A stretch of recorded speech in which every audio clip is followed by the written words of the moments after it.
Hi, everybody. Welcome back to episode 16 of Totally Unqualified. Whoa! This episode is coming out on Thursday, and I will notify you beforehand so nobody can say that I didn't tell you. We had extenuating circumstances yesterday, which we can get into, but there was an outside situation that was not a fault of ours, which is why the podcast must come out late this week. Do you want to expand on that? Sure, but it does pertain to my housekeeping. Well, why don't we start with that then? Okay. So, yesterday, we were about to record the pod. Literally woke up early to do the podcast recording. We did, although Then I went back to sleep because then I was tired, but then we found another alcove in our day, let's say. We did. So, during the morning yesterday, we are all work from home, or Eric was working from home, and we heard a giant boom. Boom.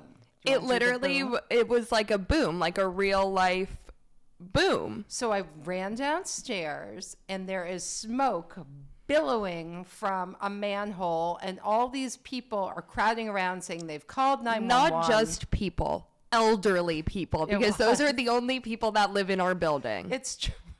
That's not true, but yes, it was all the older people who are very responsible, and so they called 911, and there's a horrible smell, and so the fire engines show up. How many? There were so many people. I think it was 2 fire engines. There was an ambulance. There were police officers. There was the police chief. He was there. No, the fire chief. The fire chief, not sorry, the police the fire chief. Yeah, there were police officers. There was, but there was a significant amount of people, and just.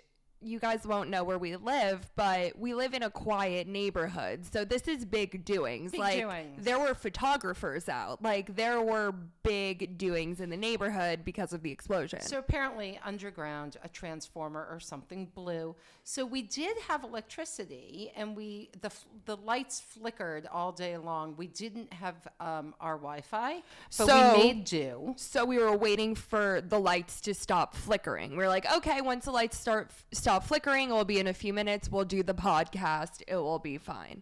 And then, before that, we had a very handsome firefighter come into our apartment. We loved him. He checked our apartment for CO2. We had none. We were in the clear. He told us we were safe. No, not CO2. Is that carbon monoxide? Is that CO2? That's not CO2. That's carbon dioxide. No, I think it's carbon monoxide. Wrong. Now we're going to have to do... I'm looking it up because I really think it's CO2. He was checking for carbon monoxide. And by the way, there were a few apartments, not ours, that had carbon monoxide readings.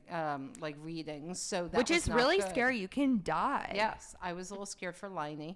Anyway, our apartment was fine, and boy, was he handsome. And I'm going to say across the street...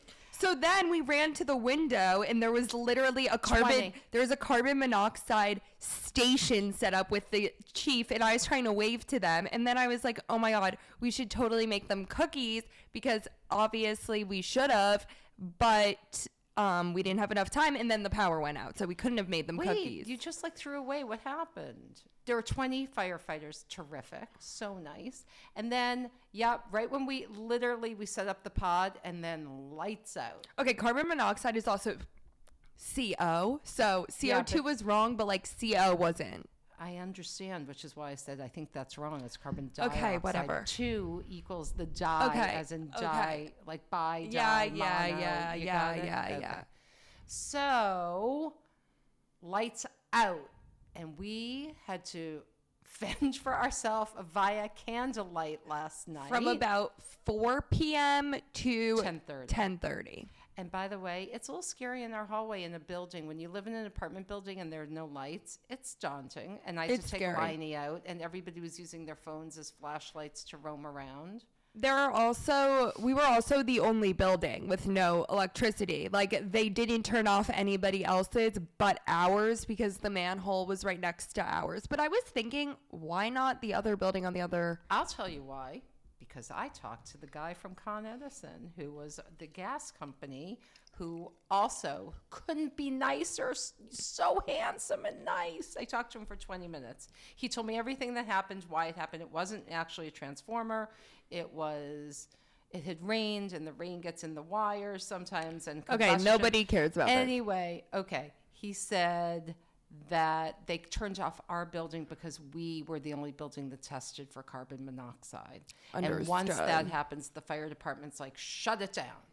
I also had to return this whole wagon of stuff to work, but since the elevator was out, I couldn't, so I had to do it today. Anyway, that put a damper on our day, and it's why the episode is late. You always tell me I tell facts that no one cares about. Well, I'm really trying to hone in on the point that we had an unforeseen circumstance. It was kind of crazy. And so it was also very interesting. Eric was a little freaked out by it because he came home and it was pitch black, and we did have like candles and lights. It's so classic that he would be the one that's freaked out by it, but we were the ones that were home in the dark all day. And by the way, I didn't care about the dark. I actually liked it because I read by the window till about 7:30. Okay. And then I had my book on tape, but it was freezing in here. It was very cold. Because they had to cut the heat. So that was... Liney was wearing his sweater inside. He was. Liney wore the sweater inside. Okay, so that's why we're late, which does dovetail right into my housekeeping. Yes. And I hate to involve our listeners, but I'm going to. And here's the thing, listeners. Sometimes Ave is not great at telling me when we're doing the pod. No, she's good at telling me when we're doing the pod, but then last minute she changes her mind. And so then I'm like, hey, are we going to do the pod? Are we going to do the pod? Are you kidding? Are we going to do the pod? And then you're like, you changed it too. Are you kidding? I never changed the pod. You changed it today. No, I didn't. Are you kidding? Oh, well, that's because I had work. Exactly. I changed it by a half hour. Yeah, but I change it when I have other things arise. Ava, I said to you the night before, are we getting up at 7:30 so we can do the pod? Yes, and then I realized I had another window of time. I realized that there was a better window of time. All the time. It happened the week before with Will, and then Will and I were both like, Ava, you don't seem like you're that interested in doing the pod. No, I never changed the time. I never changed the time last week. Will just thought that I wasn't being enthusiastic enough. You weren't being enthusiastic. I did not change the time. I will not stand for false accusations. Ava is saying that I'm falsely accusing her, but I'm not. I change it sometimes. I think you change it too, and I have receipts. Okay. Let me go back in my phone a few days, and I'll see you changing it too. I would like you to go back in your phone, but I'm just going to say you have to adhere to the rule of we do it when we do it, because otherwise it throws my schedule off. Okay, that's one thing. I'm looking. The second housekeeping thing is we got a lot of feedback on the sibling episode. Mm-hmm. Like lots of people weighed in. And wait, so what was your point about me changing around the podcast? My point is, in the annals of how we put the pod together, we have to be better about it. Because you know what? It's like anything. Don't say you're going to show up and then not show up. I'm literally rolling my eyes to the back of my head. It was an unforeseen circumstance, and I've been releasing them okay, I'm just going to say... At 10. I mean, on Wednesday. If you're in my camp, I'm going to say she's done this at least 3 times recently. I am going to say that. 3 times. I'm not talking to you about this any longer. Move on. Okay. I'm going to find you too. Okay. So the sibling episode, I did want to just housekeep that a little and say, I think we need to have Will come back because people brought up lots of things that we never got to. Mm-hmm. And 2 specifically were competition between siblings and when you feel like your sibling is trying to make you be somebody you're not, right? Like you a little bit talked about that when you were like, well, when Will came, you loved that he was your like little sister and that you could have him do whatever you want, and then he became his own person. I think there's more there to talk about, and particularly competition between siblings, because I think there is a competitiveness. And you always used to run around the house saying, who's your favorite, who's your favorite, who's your favorite? But to be honest, I kind of feel like those didn't come up because those are both issues that Will and I don't have with each other. I think you're wrong. I think you guys are secretly competitive. No. We're so different. I think when we were younger, we were. But like, siblings vie for their parents' affection? Like, you guys all want to be the favorite, both want to be the favorite. I think my point of view is that, like, you and dad love us equally. And that's okay, because I think you can love us equally. But I think that I'm liked more. And I think Will would agree with that. I just think that's wrong. I love Will. I like Will. I like Will. I know. Oh, that didn't sound convincing to anyone. That's just because Will can be hard. I do like Will. I love everything about him. Okay, but I said that you love Will. It's I think that he would agree. I wish that we could call Ava, him. I'm not sure that Dad would say he likes you that much lately because you're so mean to Dad. Okay, I'm not getting into this either because Dad is too mean to me. Okay, so this we need to discuss because this is the real meat of it also, all. Will is like meaner than I am, so... What? So you're like vying for meanness? No, I'm saying that I think my overall good standing with Dad could sway the needle on the liking because Will has meaner things in the past. I don't think so. I think Will and Dad now have a very good handle on okay, how they Will was screaming at Dad about his rent 2 days ago, so I don't know if they have a handle on it, but okay. He wasn't screaming about it. There was tension about the rent. Well, I think there's more to say. Yeah. And I actually think there's more to say about the family dynamic. And I do want to point out to you, which I didn't, that when Will was born, do you remember? Yeah, I asked for him to be returned. You did. Obviously. You said after 2 days, I really like him, but when's he going back? Yeah, and I still feel that way. When is he going back? Somebody. It's been almost 21 years. So, anyway, that was my housekeeping. I think we need to dive back into siblings I do think though that Will and I are not representative of most siblings. Well, maybe we need to have siblings on. That's what I was thinking. Because, like, yes, Will and I can talk here and there and whatever, but, like, we are unusually close and we get along an unusual amount, I think. Not always. You guys scream at each other. Yeah, we get into fights, but, like, we're siblings. All siblings fight. I'm saying, like, Will and I have never really had a rift. We've never really had, like, a non-closeness. We've never been on non-talking terms. Like, it's funny. I wouldn't put you guys... I mean, I think you guys really get along. But, you know, Mitchell and Max, man, they're, like, the beacons of siblingdom. Right, you guys? Those are my nephews. They're, like, the greatest people. And then they get along so well. It's... You're also talking about two boys, though. But I've never heard a crossword between them. Oh, Mom. You're not listening hard enough. Really? All siblings have that, yeah. I have never heard. They do not scream at each other. They don't scream at each other, but they definitely disagree about things. I just don't see it. I always think that they are. But they're also not the type of people Max that and Mitchell, scream if at you're each listening, other. I just want you guys to know. They're not screamers. You guys are the beacon of siblings. They're not screamers. As well as people. They're much more level-headed. So they might keep their qualms more. Yes, I think I've raised, lovers of hyperbole? We don't love hyperbole, okay? We just feel our emotions strongly. Okay. All right, we will move on from that. I do also want to say that in response to my housekeeping last week of talking about whether or not we should have a video, what happened, Ava? Yeah, I posted the damn thing and I hate it. I'm so mad. Nobody look at me ever again. Like, honestly, this is doing no one any favors, especially with me entering the dating pool. All of these videos, I look like absolute butthole. So if you're an interested suitor, don't watch it. Just listen.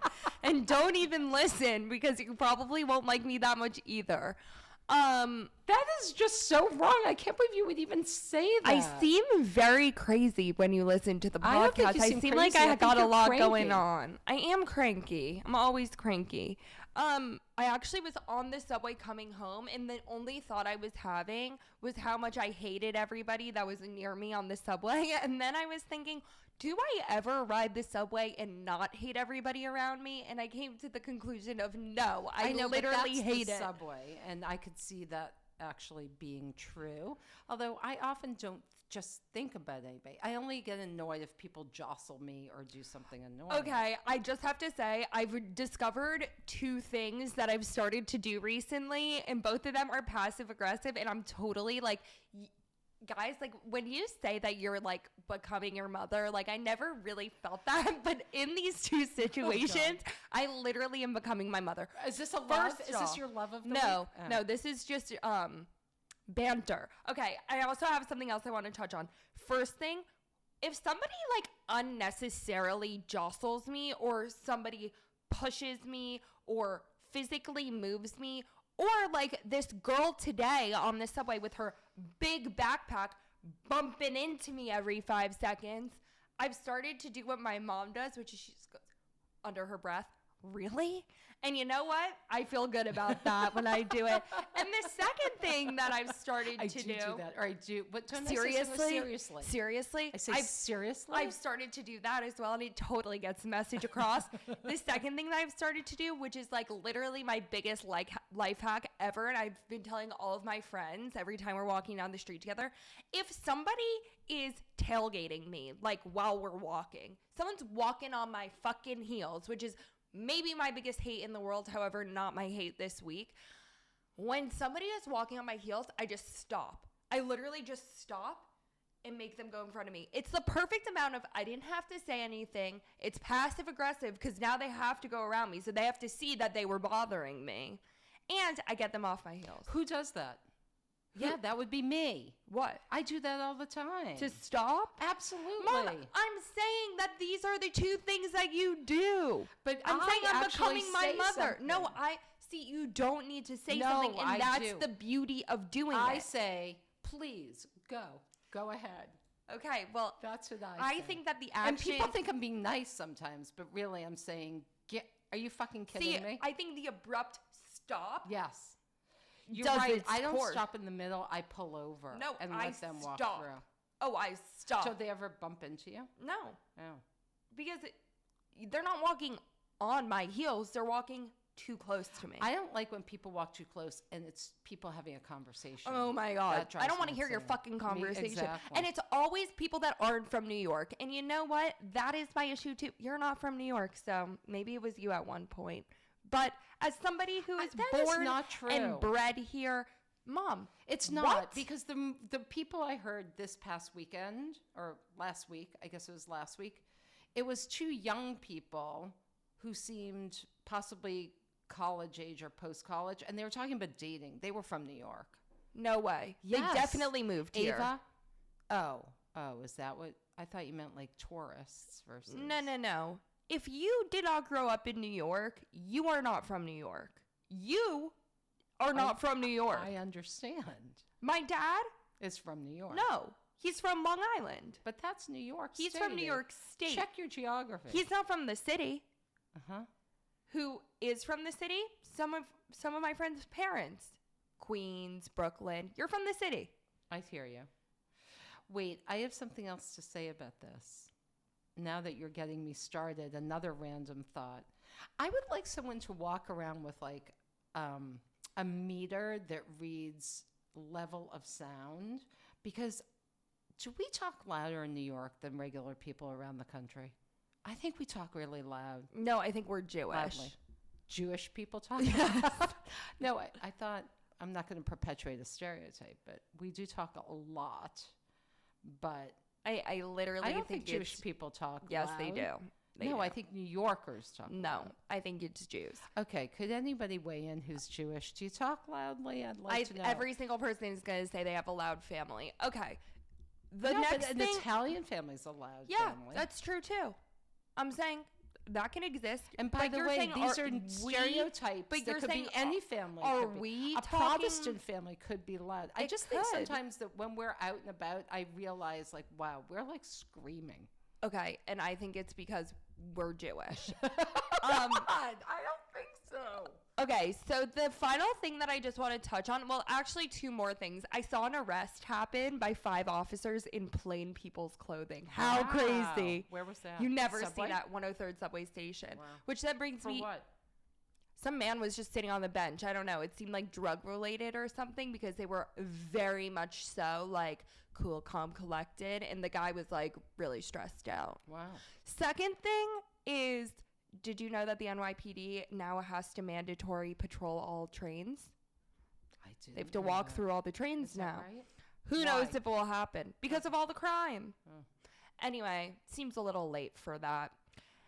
Anyway, the final thing I want to talk about is over this weekend, I was riding in an Uber with my friends going out, and I am not kidding.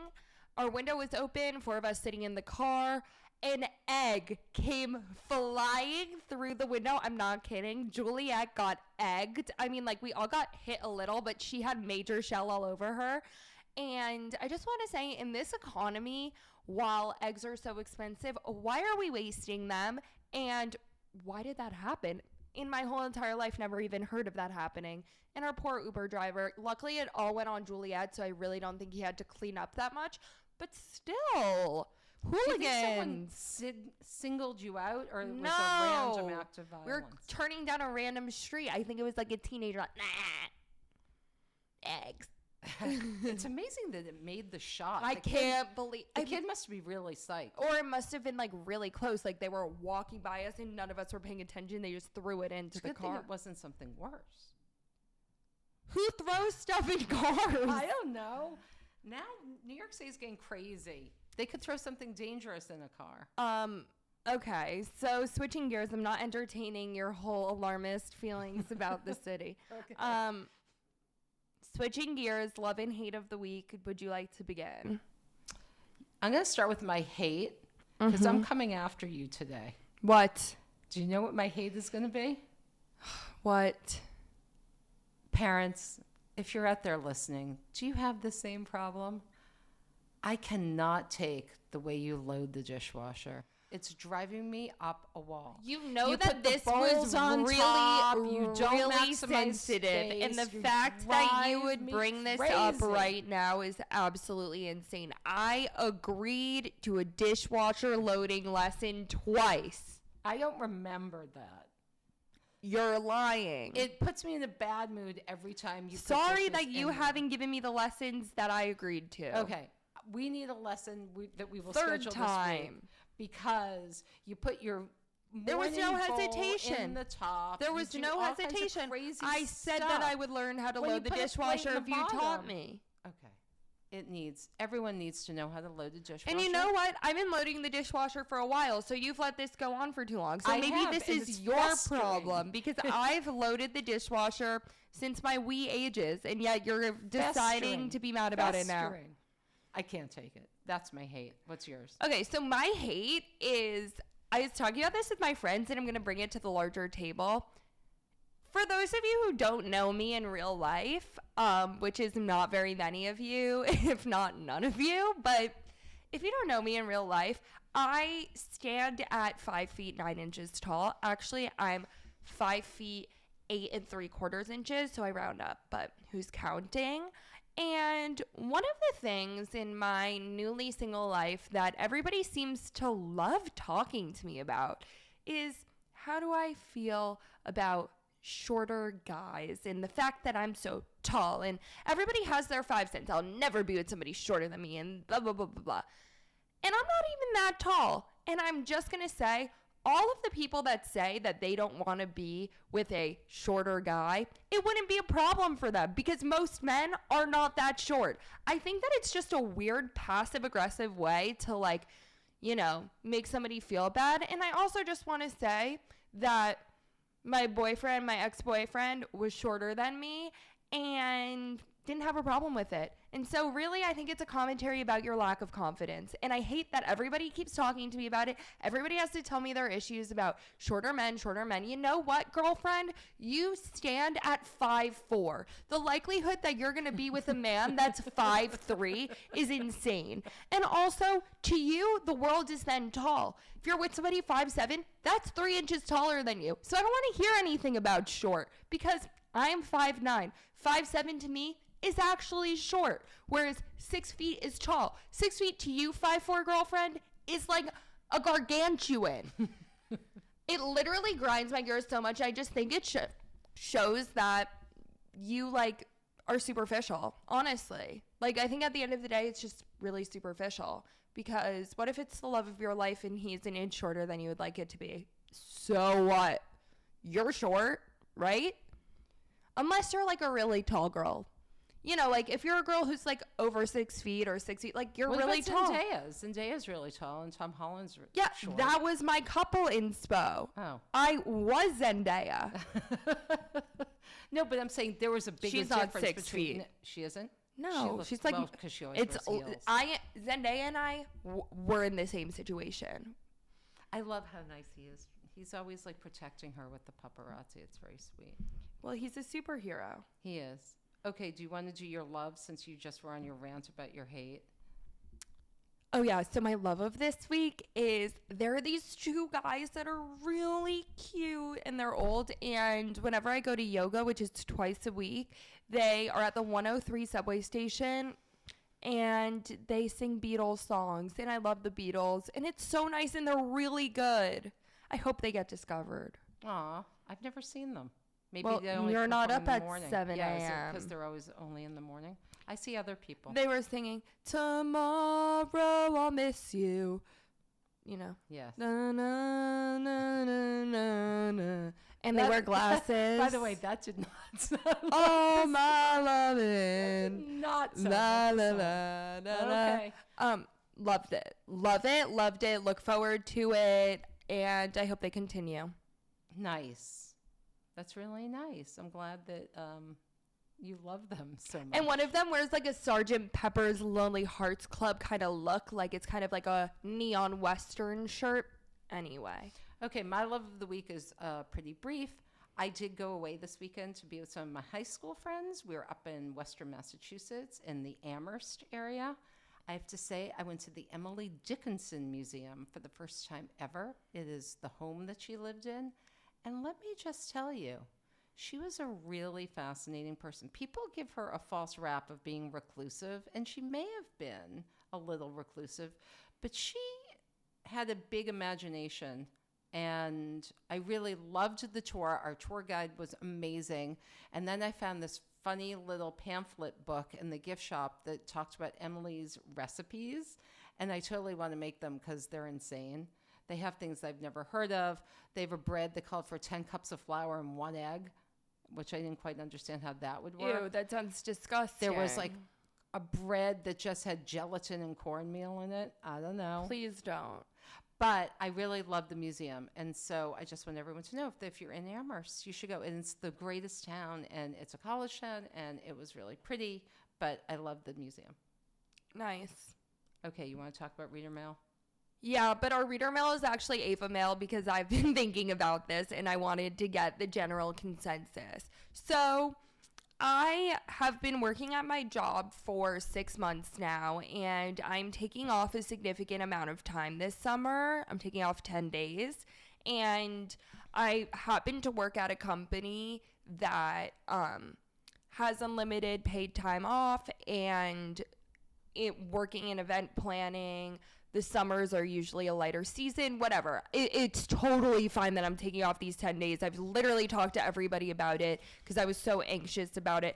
But then I kind of wanted to bring it to the general forum, which is more of just like etiquette, especially when you're new somewhere and knowing when you can take off and I'm in a very lucky situation, and I was stressed, but then I just talked to people at the company and everybody was like, you're totally fine, stop being stressed about this.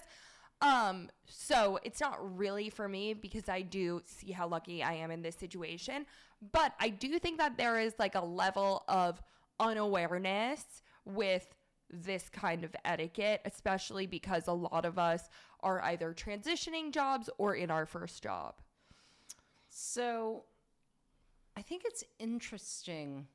The world is different now than when I was obviously young and asking for time off. One thing that's different is a lot of companies have unlimited time off, right? They just say, we don't really have X amount of vacation days. You can take what you want. You just need to clear it with your boss. Mm-hmm. So that's one thing that's different.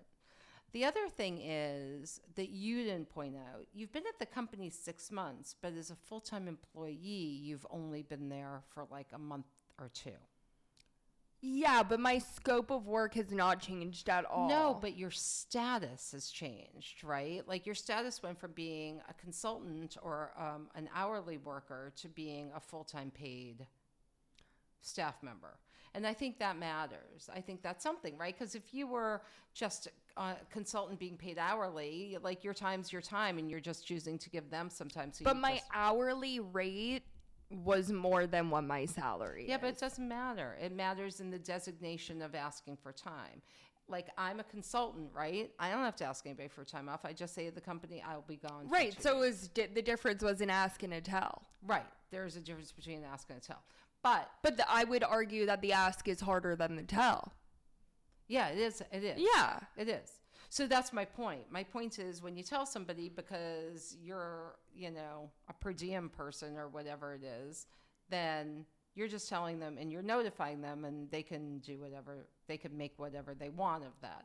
When you're on staff and you do have set time, I have to say, everybody, I was a little surprised that Avid went for it because back in the day, if you were new and it was only a few months because you've only been full-time a few months, either the company would say to you, you can't take vacation until you're here 6 months, or they would look down on it because you haven't proven yourself, right?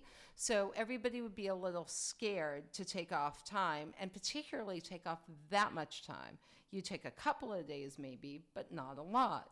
So I found that all interesting. Can I just interrupt and say, yes, but I also think that you haven't really changed your thinking to fit the fact that work days are way less generic than the way that you thought of work days. Like, I happen to be in an industry that isn't really a typical 9 to 5. No, I understand. But I also think that that's not just me. No, I'm getting there. Oh, I'm getting okay. to that. Because I think you're neglecting that. No, I just wanted to level set what I had seen when I was younger and what different. So I think companies do all kinds of things. Like some companies, like you said, you have a friend whose company will not let them take vacation for until the first 6 3 months. or 6 months, right? So that still does exist. So, okay, I get it. So to me, you did exactly what you should do. If your company has unlimited time, offers unlimited time or limited time, but you want to take it and you know that the summer is a good time because it's more like a seasonal job, right? I think we'll call it that. Then no, my job is not seasonal. No, though. but it has a seasonal cadence to it, right? It feels yes, like you're there are busier seasons and there are less and you're not busy busy in seasons. the summer.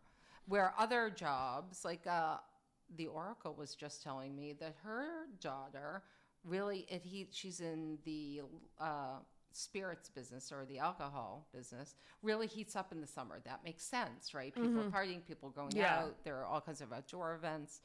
And so it's a different kind of season. So I think, if you needed to take time off and you were unsure, you did the right thing, which was asking people around you. So saying to your boss, I have the time. I know it's a slow season. Would you mind, or would that be okay? I don't think I would tell them. I would ask them. How would you feel if I took time off? Yeah, I asked. No, but some people would say, I'm taking time off. Right, I understand. So I know, for example, there's someone I work with who has worked with the company a long time, and typically people at the company that I'm consulting for, they don't take more than a week at a time, and this person wants to take 2 weeks.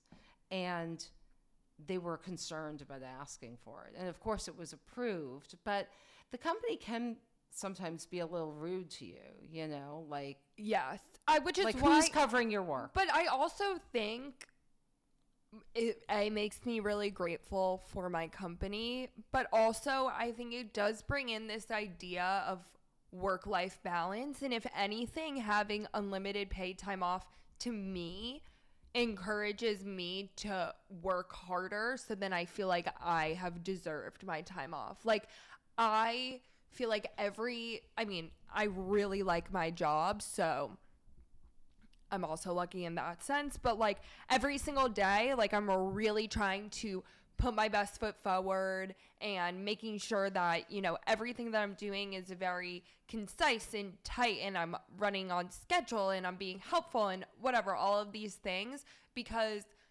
I know that if I'm working so hard, it will be even better when I have this time off and it will feel way more deserved. Like it encourages you to like want to like do things outside of your job and feel okay. Like everybody was it wasn't even that people told me to take the time off. Everybody was encouraging me to take the time off. But that's not at every no, job. And that's what I'm saying. Like that is such an amazing and unique thing, because now everybody's like, yeah, like you should have these experiences outside of work, because think about all of the really hard stuff. Like you went to an event for an entire week and you worked like 80 hours or however much you worked. Like that's not common. Right. So to be some fields. Okay. Some fields, but not all fields. I mean, like investment banking, they never take time off, those junior people. I didn't decide to go into investment banking. I know. They sign up for that. I understand. Yes, I think that's right. I'll tell you the nuance that really I have trouble with, and I'm thinking this through as I'm talking. So with remote work, it does feel like there are these, what do they call, work nomads, right? Mm-hmm. So people who travel around the world and they just work from wherever they are. I do feel like, are they really working as much as I'm working being in my home? And are they getting the job done to the level that they should? Because it feels like they have a lot more time off than other people who are at their homes doing work. And so the interesting part of this would be that person would say, well, then travel and ask and just do it, right? Instead of being mad about it. But I do wonder, like this whole work-life balance thing, you know, it pisses me off. I don't like it. It bothers me. I feel but like look at how greatly you gotta work your ass off. Okay. Because who said that I'm not working hard? No, I didn't say about you. I'm just saying in general. Well, you're coming for the work-life balance, and I'm saying I have a great work-life balance. No. Well, did I not just say that? I'm at a company that encourages me to take off as well as contribute. Well, I think you're lucky. I think a lot of places will make you sort of pick. But you are also trapped in a mindset that believes that a 9 to 5 and having this regimented schedule and having this misery then equates to better work and working harder. What you're saying is that you in some way need to earn it, that you have to have this 9 to 5 and whatever. I do think that. I work remote. I'm learning so much. I'm not sitting at my desk all day, and I'm happy. I hear you. So what's your response to that? I'm curious. You're mad about the work-life balance. My response is, I wonder if you went head-to-head with somebody who's like in their office being really mentored by their boss all the time and working their butt off. If going head-to-head, you guys have the same skills. I don't think that person would accelerate in the events business. Accelerate? Excel? I don't think that person would excel in the events business, and I don't think I would excel in the investment banking business, because that's not what I want to do. I'm not just thinking about investment banking. I guess I understand what you're saying, and I wanted a work-life balance that I never got. Right? I get up early in the morning, and this is the difference, honestly. I get up early in the morning, and I'm able to go to yoga, and then I'm able to shower and then start my day of work. If I could not take that shower because I had to be in the office at what time, I could not go to yoga. Except I used to go to the gym and then shower at the gym and change and go to work from the gym. Right, you could do that. I don't go to a yoga studio that you can shower at. But I hear you. I do appreciate that. I mean, part of the reason I work for myself is because I wanted to stop running myself ragged. I get up and work in my pajamas. It seems like you want everyone to be miserable rather than coming to terms with the fact that I think career growth looks different. And it does. I understand. And I don't necessarily think that it's the person. Here's what I wonder. I wonder if you ask loads of people who are the senior people, if you ask them about different junior people, if they have different feelings about the people and how good they are or how skilled they are based on their level of involvement or work hours. And I would say if you are good at your job, then you will be good at your job. If you are passionate about what you do and you care about what you do and you put in the effort, it doesn't matter where you work from. It just doesn't. And so looping back to time off, it doesn't matter if you ask for time off or not, is what you're saying. Like if I get all of my work done, which I've been doing, I produce and whatever, it's a reward. And if I don't, then maybe I'm not the right fit for my company. Have you ever heard of someone being turned down for vacation? I have once. Yes, I have. And the people that I know that have been turned down for vacation work at 9-to-5 agencies that overwork and underpay. And what was the reason given? Busy time? Yep. Understaffed. I know someone who worked remotely who was turned down, and the reason that person was turned down was because the boss felt like the person had been taking too much vacation. Well, that's a different story, right? Like, now that I'm taking off these 10 days, I'm not going to take time off for a while, right? Like, I know that I don't want to set that precedent for myself, and that I'm really happy that I also get to work remote. So, like, the fact that I even need time off is, I think, unusual because I can really do my work from anywhere. Right. No, but you take time off for a vacation. No, I know. Right? I know. But I also want to bring it back to these working nomads. I believe that if you are a working nomad, you can do it. And if you're unsatisfied with the work they're giving you, it's not because they're a nomad. It's because they're bad at their job. Yeah, that's interesting. Let me mull that over a little bit. I mean, I wish I had the option to be a working nomad. I would have liked that. If you are doing what you like and you're happy in your personal life and you can travel to all of these places, then your work should be fine. I think for me, like, I know we're not really answering the question, which is like how you ask for time off, but what does it mean to be good at your job and to excel at your job? And I always feel like you need to work your butt off. And I think what I see your generation show is maybe that's not what it means. I think being good at my job is that I get very positive feedback. I work in a workplace that loves giving feedback. I get very positive feedback. I am always asking when I either mess something up, or it's not really messing anything up. Like, messing up isn't the right term. It's more like areas in which I'm struggling, like getting that feedback and adjusting to it. I really don't think being a good worker means that you're all consumed by your work. I think it means that you are organized and aware enough to meet your deadlines, to meet the expectations of the company, and to get the feedback from your colleagues and interpret it and apply it. Mm-hmm. I think that's what being a good worker is. Now, do I think there are unsuccessful workplaces? Yes, where you are working your butt off and you're not getting feedback that really helps you, and you're not being supportive, and then that's beyond you. But there are also people who are not good at their jobs, too, right? Who don't fulfill the need. I hesitate to say people aren't good at their jobs. Rather, maybe they don't care. Well, maybe they shouldn't be doing their job. Or maybe they shouldn't do what they're doing, right? But that's a them problem. I've worked with people who are not good. I just think, yes, me too. I just think that, I honestly think that 90% of being good at your job is caring about your job. Maybe.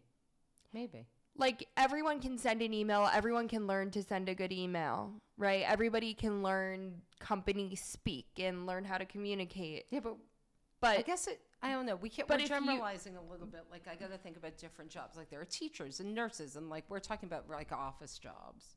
No, I'm thinking about teachers. I'm thinking about police officers. I'm not sure teachers send a lot of emails to parents. Yeah, I know, but that's not the bulk of their job. They're teaching kids. Okay, then apply it to a teacher. Like, you can be a teacher and know the fundamentals of A, B, C, D, F, G. You can know how to teach a math curriculum. But if you don't care, then you're not showing up. Maybe that's, yes. I think that's right. You're a right. cop and you're not arresting anybody who's doing something wrong. You're not good at your job because you don't care. About professions where it really, it matters. But anyway, back to the idea of asking for time off. So you're saying you just need to ask. I think you need to ask the right people and maybe ask for feedback before you ask, right? So before you went to HR, you sort of canvassed people. No, right? I asked HR first. Oh, you did? And she was like, yeah, it's totally fine. And then I was anxious that her response was like too nice. So then I asked everybody and I was like, hey, I asked already, but I just want to know about your experience and if that's like abnormal. And everybody encouraged me. Yeah, well, HR would be the place, right? Because they have theoretically a policy in place. And then it's your boss. So can they afford to not have you work for that period Right. of time? I think if it was literally a month later, they would probably say no because everything would really be ramping up. Right. So I think it's also timing for me. Okay. That one, I feel like we beat that one dead. And also, Liney has to eat. Liney wasn't here and I got worried, so we got him. Liney's back. Hi, say baby hi. boy. Do you have anything to say, Lon? Hi, Line. Say hi. Okay, he's hungry. So let's go into our big topic, and we won't belabor it. But can I tee it up? Yeah. Okay. So we were obsessed, as many of you probably were, with White Lotus. We can't even talk about the ending. It was so weak. I don't even want to talk about it. I'm like pissed about it. Whatever.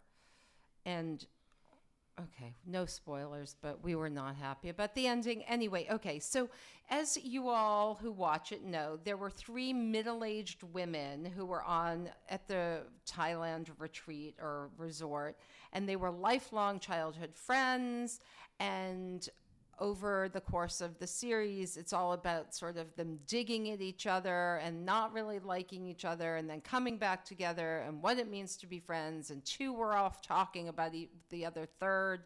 And it was just all different permutations of the friendship. And most of it was bad.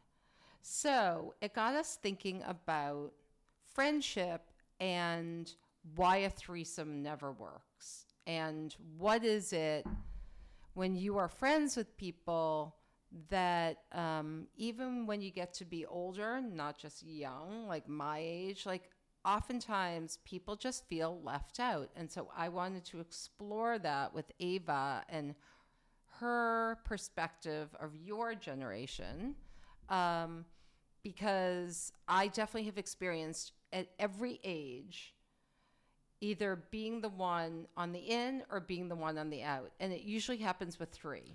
I grew up my whole life, my mom telling me friend groups of 3 or best friends of 3 never worked out. And I never believed it. And then I was thinking about it, and in every single triple friendship Natalie and I have ever been in, Natalie and I have always stayed friends, and we haven't stayed friends with the other person. Yeah. And I think that 3 is a really tough dynamic in itself because it's natural that 2 people are just going to be closer and like each other more. But I also think that if you enter into a friendship of 3 or you have a long-standing friendship of 3, I think that you have to go in knowing that it is probably likely that 2 people are going to like each other more. Like, I think that you just, whether you're going on a vacation, whether you're, I don't know, like hanging out at somebody's house, like people just have a natural gravitation towards each other, and that often comes with excluding somebody else. But also, I feel like, what is it about us? Because when you are in a 3, inevitably 2 talk about a third, right? And it could switch around, and that's what it did in White Lotus, right? Yeah. At one point, they're in the pool and 2 are talking. Then a different permutation of 2 are talking at dinner. Then another permutation talks at breakfast, and then the other person feels left out. So I don't think that really happens with 4.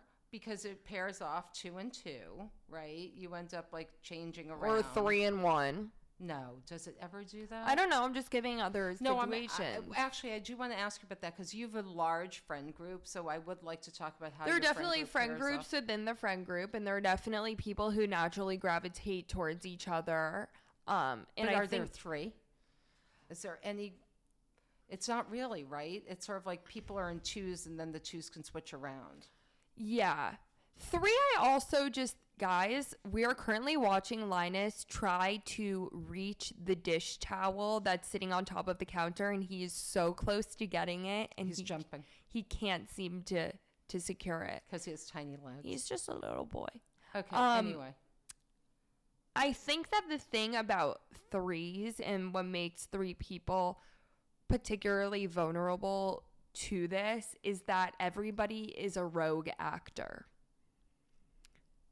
Which is to say, when you're in a four, you kind of will have your pair. Right. That's what I'm saying, that you switch off in pairs. Or you have the two like and the two. Mm-hmm. But when you're a three, it's kind of like Natalie and I, like we always have had each other. But because you're kind of still operating as individuals because there's not a natural symmetry, you're kind of like a lone man. Yeah, and what I'm saying is I wonder what it is about us that makes us feel better when that we're in the know somehow and leaving a third person But that's out. exactly what I'm saying. But that's terrible. Because everybody is like a lone person. You're not looking to the opinion. You're only looking for the approval of one other person. Because it's not just the approval. It's like you gossip, right? Yes, but like in you gossip about the third. Right, but in your pair, you gossip about everybody. Yes. So this is true. Just different variations of the pair. No, but I'm saying, yes, that's true. But I'm saying, how come a three just can't get along, right? Because you can be, like maybe the two have recently been away together. And so they start talking, then the third feels left out because they weren't asked or they didn't go. Because everyone's a rogue actor. Or the two are like, wow, can you believe she wore that? I can't believe she wore that. I mean, we naturally incline to talk about the third person. Yeah, because everybody's acting as individuals. I know, but it's for the betterment to fit in. I think there's more to it. Like I think everybody wants to fit in, be in the know. Like, what is that? I think it's also fear about not being the one on the out. So if you can quickly establish like a two and there's a third person to leave out, then that's the human nature. Yes. Why? I was just gonna say I think that's the human thing. Because doesn't everybody just want to fit in? Isn't that the whole thing? But it's so stupid. So like, here's what I'm thinking. You have you and Natalie, or I have Laura and myself, right? And if a third person comes in, we know we're always going to be a two. So why don't we just be nice to the third person? I'm not saying that Natalie and I aren't nice to the third person. Well, you were saying that the three never worked out for you in school. Well, it didn't work out for us because we didn't like anybody as much as we liked each other, and we felt like the other people were unnecessary. But there are situations in which Natalie and I hang out with our real friends, and that doesn't happen. Right. Like when you're in a bigger group, you mean? Yeah, or there will be instances where Natalie and I hang out with a third person, and that doesn't happen. Right. I also think it's just like you might not like that third person. Like in the case of White Lotus, I don't think that's it. In the case of White Lotus and Lori, like the other two women clearly had so much more in common. Leslie Bibb and whatever her name is, the Hollywood one, they clearly had so much more in common, and it didn't take away their love for her, right? Because they all would... Yeah, but they made her feel like shit. And then the other two paired up, right? Like the Carrie Coon, Lori, and Leslie Bibb, right? So then they pair up, and they talk about the actress one, right? But that felt more superficial to me. Well, this is what I'm saying. Superficial. But Leslie and the actress lady seem like they have a deeper yes, relationship. like they had more in common. But they talked about each other. They did. But now you're just talking about friend groups in general. Like people will always talk about each other. But no, I don't think that's true. I'm trying to figure out if that's true or not. Like, is it that we're mean-spirited and it just can't work out. And so we just should only be have like a one-on-one relationship. I just feel like even I'm in my late 50s. I was with a big group of women this weekend, and people do permutate in all different numbers. And I just see like in the 3, it's harder.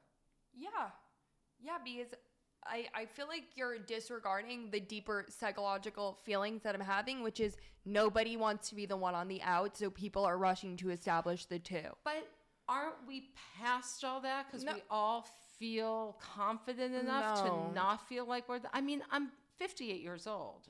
I think that what you're proving is what I'm saying. Even at 58 years old, nobody wants to be the one on the out. I know.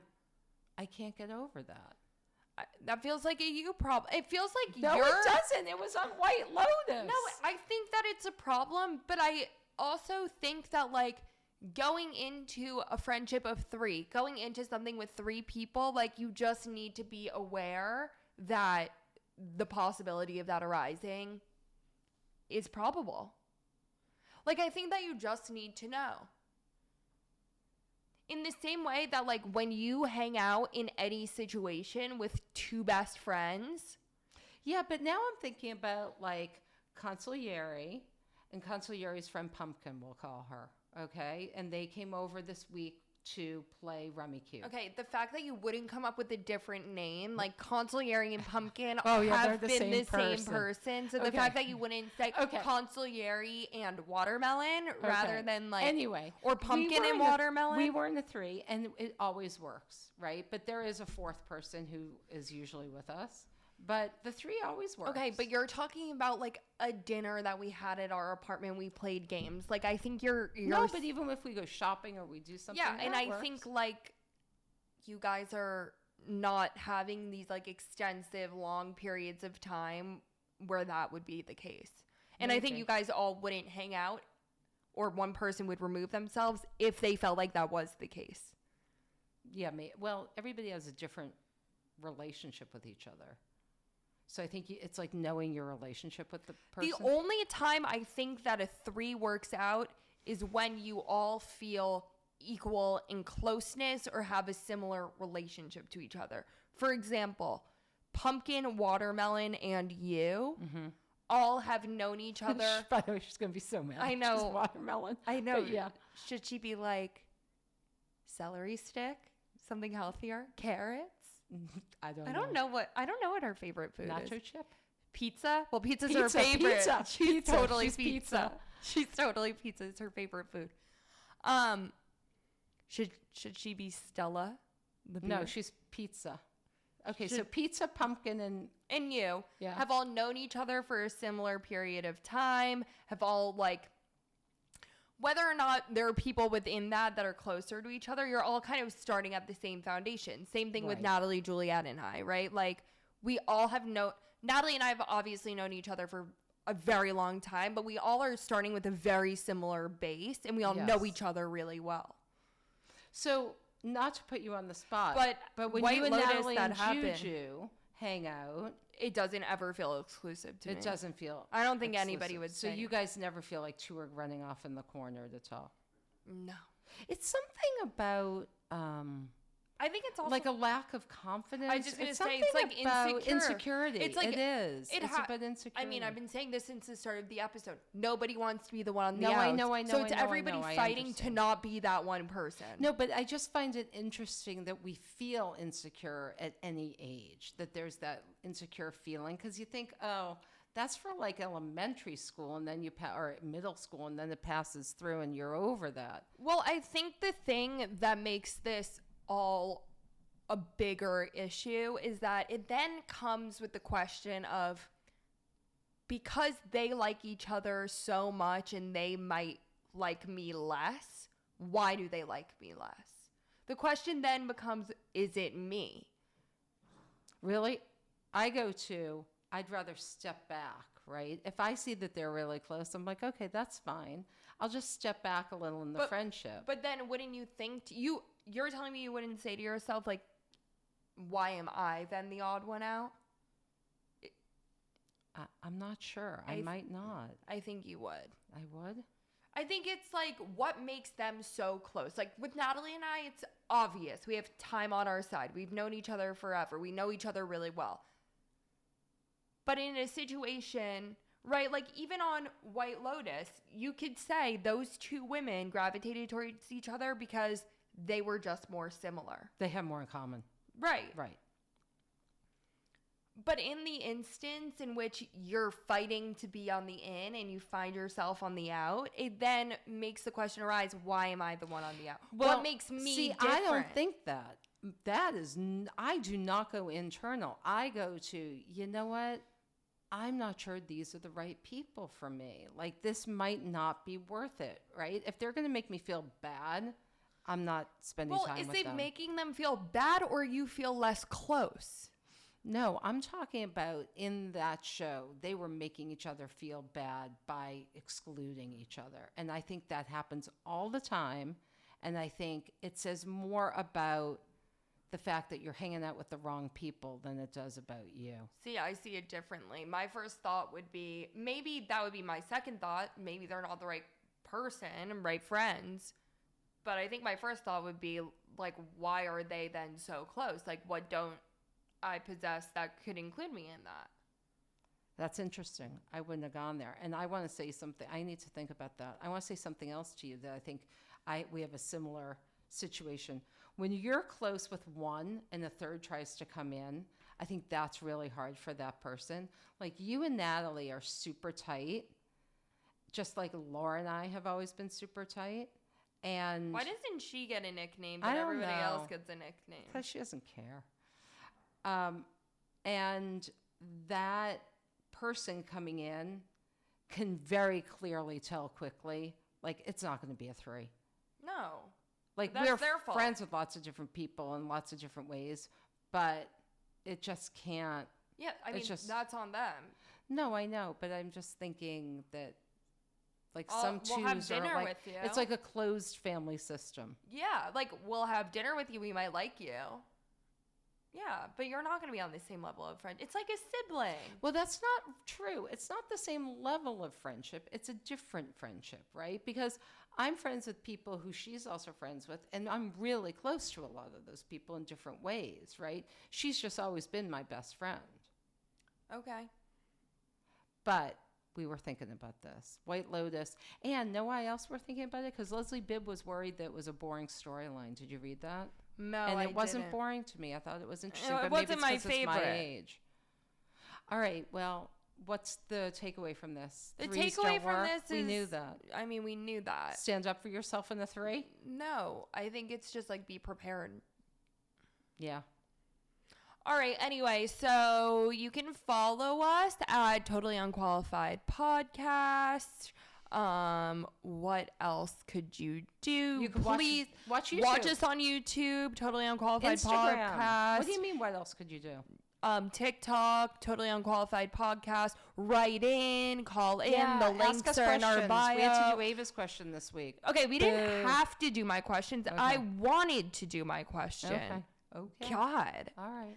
Anyway, please let us know. Call us, beep us if you want to reach us. That All right. is our Thanks for listening. episode. Have a good week.